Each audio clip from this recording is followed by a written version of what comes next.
They just can't get out of their own way, so they've fired or disciplined more than 24 employees and contractors over the past year who they've accused of, quote, improperly taking over user accounts, in some cases allegedly for bribes, and some of those fired contractors worked as security guards at Meta facilities and were giving access to Facebook's internal mechanism for employees to help users have trouble with their accounts for some reason. So when you first read this, I don't know if you read it the same way I did, but I said, a Meta security guard. That means somebody who runs like digital hardware security or software security for Meta. No, I thought it was the person who guards the building. And it is. Yeah.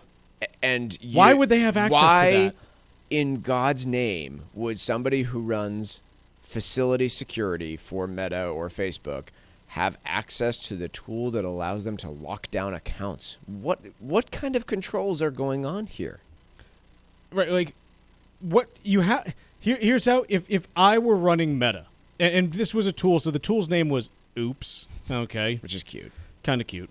And basically this is, okay, if you had someone whose account was hacked and you needed to restore access to the right person and they couldn't get in, this is how Facebook would do it. Which, by the way, was not a tool that was made available to the general public. This was supposed to be a tool that exclusively existed for close friends, family of Meta and Facebook staff, as well as celebrities of one sort or another. So politicians, celebrities would be able to unlock their account if for whatever reason it got frozen. So I would say that if I were running Facebook, in order to have, an oops request, approved in order to, get someone into an account that they've been locked out of, I would say that you probably want that to go through no fewer than 3 different people at various levels of hierarchy reviewing that request. And I would think you would want to require photo identification with Facebook. You're pretty darn good at your AI is pretty good at facial recognition. So give me that photo ID and give me a face match on the actual account to be able to do this. And instead, you had Facebook having to fire a couple dozen people that were taking bribes to go and hand accounts over to other people.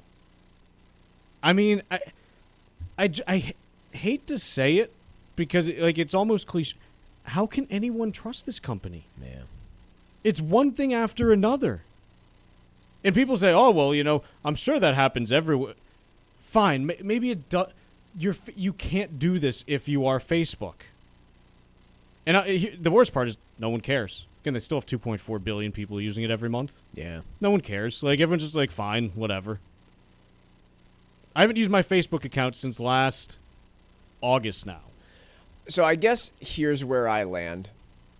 I would be extremely hesitant at this stage to build a business that is reliant on Facebook's technology, as many people have, right? I mean, there are people who make money on Instagram. There are people who ran entire, online digital sales companies on Meta. And I think that were I one of those places, I would have very serious concerns about my business's future. As an individual user of Facebook, this stuff is disheartening and disgusting. It's probably not going to get me off the platform.